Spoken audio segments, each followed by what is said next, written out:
Assalamualaikum warahmatullahi wabarakatuh.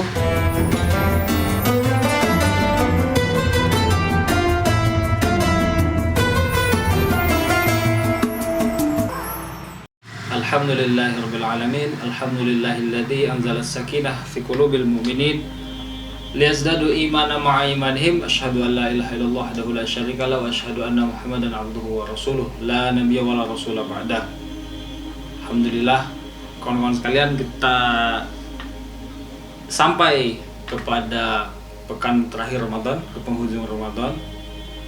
Mudah-mudahan ini merupakan satu tanda kebaikan dari Allah Subhanahu wa taala, dan semoga Allah memberikan kita takwa, memberikan takwa kepada kita. Jadi kalau kita berbicara tentang Ramadan, itu kan ayat-ayatnya jelas. Al-Baqarah 183, ya ayyuhallazina amanu kutiba alaikumusiyam kama kutiba alal ladzina min qablikum la'allakum tattaqun. Ujungnya adalah la'allakum tattaqun, agar kamu sekalian bertakwa kepada Allah Subhanahu wa taala. Nah, bicara tentang takwa ini itu sangat erat kaitannya dengan jiwa. Kenapa begitu? Karena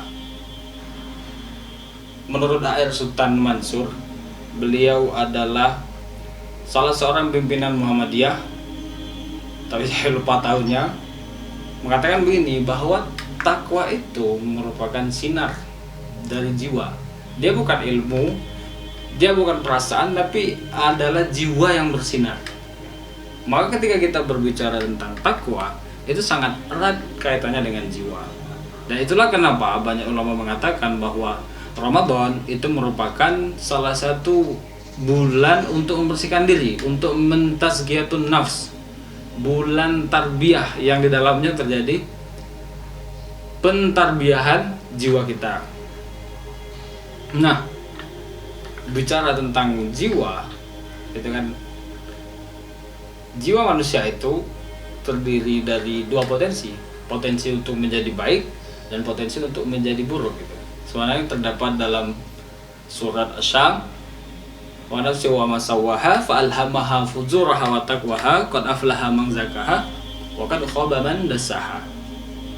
Ketika kejadian penciptaan jiwa itu telah disempurnakan, maka diberikan ia dua potensi, fujuraha wa taqwaha, fujur keburukan dan takwa kebaikan. Qad aflaha man zakkaha, maka beruntunglah orang-orang yang mensucikan jiwa, wa qad khaba man dassaha, dan celakalah atau merugilah orang-orang yang jiwanya itu kotor. Jadi sebenarnya ketika kita berbicara Ramadan, ketika kita berbicara takwa, targetnya adalah jiwa. Mungkin yang tampak bagi kita adalah menahan lapar, gitu kan? Berarti manfaatnya bagi perut, menahan lapar dan haus. Karena sebelum Ramadan semua makanan masuk gitu kan, dari yang berminyak macam-macam lah masuk. Di bulan Ramadan kita diperintahkan untuk menahan diri dari hal-hal itu. Kemudian menahan badan dari apa? Menahan badan dari berhubungan suami istri bagi yang sudah menikah, dan menahan pikiran dari memikirkan hal yang tidak. Maksudnya berangan-angan jauh. Mungkin seringkali ketika kita melamun, itu pikiran kemana-mana. Di sanalah setan sangat gampang untuk masuk, atau di sanalah kita menyia-nyiakan waktu, menghabiskan waktu untuk hal-hal yang bermanfaat. Maka di bulan Ramadan kita mentarbiyah diri kita, mendidik diri kita untuk menahan terhadap hal-hal itu, kemudian menggantinya dengan mendekatkan diri kepada Allah Subhanahu wa taala. Mungkin itu yang tampak di depan mata manusia, tapi sejatinya yang menjadi target dari Ramadan, dari kita berpuasa dan segala macam, itu adalah jiwa. Dan jiwa ini posisinya sangat penting. Kan dalam jiwa ada para ulama sufi yang mengatakan bahwa dalam jiwa manusia itu terdapat dua potensi tadi ya, potensi baik dan potensi buruk. Potensi baik itu datangnya dari ruh yang diturunkan oleh Allah Subhanahu wa taala, karena dia diberikan oleh Allah, maka dia pasti baik. Dan potensi buruk itu adalah apa yang dibawa oleh jiwa itu sendiri. Makanya disebut jiwa itu dengan nafas, dengan hawa nafsu dan seterusnya. Jadi Ramadan itu ibaratnya itu kita dididik dan dilatih untuk memperkuat ruh kita agar dia dominan terhadap terhadap nafsu, sehingga yang keluar dari jiwa itu adalah kebaikan-kebaikan. Paling tidak begini,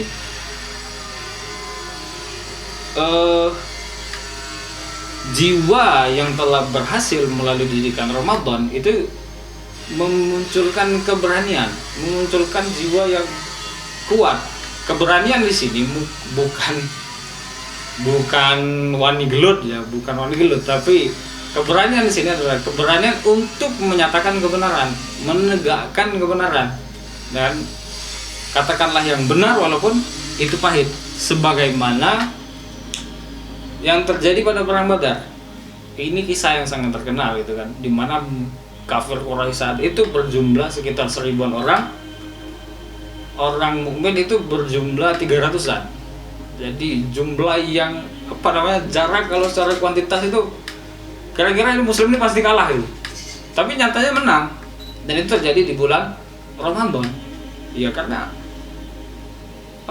yang dalam tanda kutip ya, orang-orang yang dihasilkan oleh puasa Ramadan itu jiwanya luar biasa. Sehingga ya tadi perbandingannya bahkan 300 pasukan mampu mengalahkan 1000 pasukan. Atau yang lebih dahsyat, di bulan Ramadan atau jiwa puasa itu terjadinya Fathu Makkah, pembebasan kota Mekah. Itu kan awalnya dari pelanggaran perjanjian Hudaybiyah yang dilakukan oleh kafir Quraisy yang diketuai oleh Abu Sufyan, penyerangan oleh Bani Bakar kepada Bani Khuza'ah. Bani Khuza'ah ini berada di bawah perlindungan Nabi. Jadi ketika terjadi pelanggaran, penyerangan terhadap Bani Khuza'ah oleh Bani Bakar, berita itu sampai kepada Nabi. Nabi langsung menyiapkan pasukan sekitar 10.000 pasukan untuk mengepung kota Mekah. Jadi sana terlihat jiwa yang dibangun oleh puasa itu ya bukan jiwa yang mencela-mencela gitu kan. Bukan jiwa yang jumud, bukan, tapi dia yang memiliki keberanian. Ya kalau kita sudah sepakat seperti ini, kita sepakat gitu. Kalau kita melanggar ada konsekuensinya. Dan tidak pernah takut selama dia berada di jalan kebenaran. Inilah jiwa yang dididik oleh Ramadan. Kemudian yang ketiga, di dalam Ramadan jiwa itu dilatih untuk dikendalikan. Kenapa? Karena jiwa ini luar biasa. Kalau kita tahu misalkan begini, contohnya orang gila itu kan orang-orang yang jiwanya tidak terkontrol. Orang gila itu gimana ya? Tidak pernah sakit, lapar juga jarang mungkin, gitu kan. Padahal tidurnya tanpa alas. Kadang juga ada yang tidak berpakaian, makan apa-apa dari tong sampah, bekas dapur rumah makan segala macam gitu. Bahkan ada beberapa orang gila itu yang untuk mendiamkannya atau untuk menaklukkannya itu perlu beberapa orang gitu. Ada yang megang kaki, ada yang megang tangan dan segala macam. Itu kan luar biasa.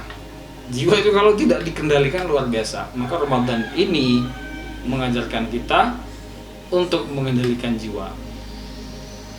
Di dalam jiwa manusia terdapat ruh yang membuat manusia itu menjadi mulia. Sebagaimana firman Allah Ta'ala, wa qala rabbuka lil malaika inni khaliqum basara min salsalin min hama'in masnun. Dan ingatlah ketika Tuhanmu berfirman kepada para malaikat, sungguh aku akan menciptakan seorang manusia dari tanah liat kering, dari lumpur hitam yang diberi bentuk. Ini kotor sekali manusia ini ya. Dari tanah liat, dari lumpur hitam.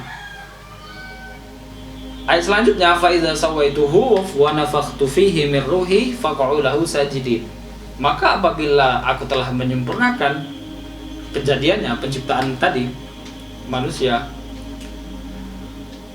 Fanafaktu fihi min ruhi, dan aku telah meniupkan ruh ke dalamnya. Faqa'u lahu sajidin, maka tundukkanlah kamu kepadanya dengan bersujud. Tunduklah kamu kepadanya dengan bersujud. Fasajadul malaika kulluhum ajma'in, maka bersujudlah malaikat itu semuanya kepada manusia, kepada Adam yang saat itu. Jadi kalau kita sering mendengar itu kan ada istilah malaikat, ada istilah iblis ya. Manusia itu di tengah-tengah. Ketika dia bisa melampaui malaikat, dia bisa seperti iblis gitu ya, seperti syaitan. Maka Ramadan ini mendidik jiwa manusia supaya dia lebih tinggi daripada malaikat. Karena dia dititipkan ruh. Ketika ruh ini, ruh tadi kan potensi baik.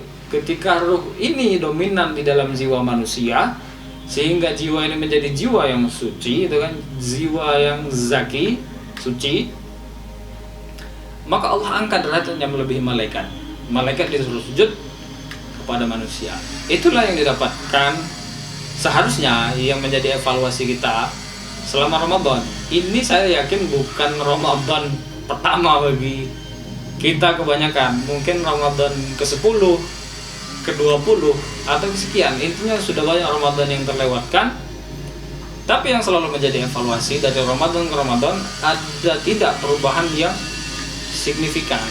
Maka di pekan terakhir Ramadan ini, mari kita jadikan ini sebagai pengingat bahwa Ramadan itu adalah la'allakum tattaqun. Takwa ini sangat erat kaitannya dengan jiwa, ya kan, mendidik jiwa. Maka dari Ramadan ini ketika kita keluar adalah menghasilkan jiwa-jiwa yang bersih, jiwa-jiwa yang suci, jiwa-jiwa yang zaki, gitu kan? Jiwa-jiwa yang berani, jiwa-jiwa yang kuat untuk menegakkan kebenaran di dalam hidup kita. Itu saja mungkin dari saya. Allahu a'lam. Assalamualaikum warahmatullahi wabarakatuh.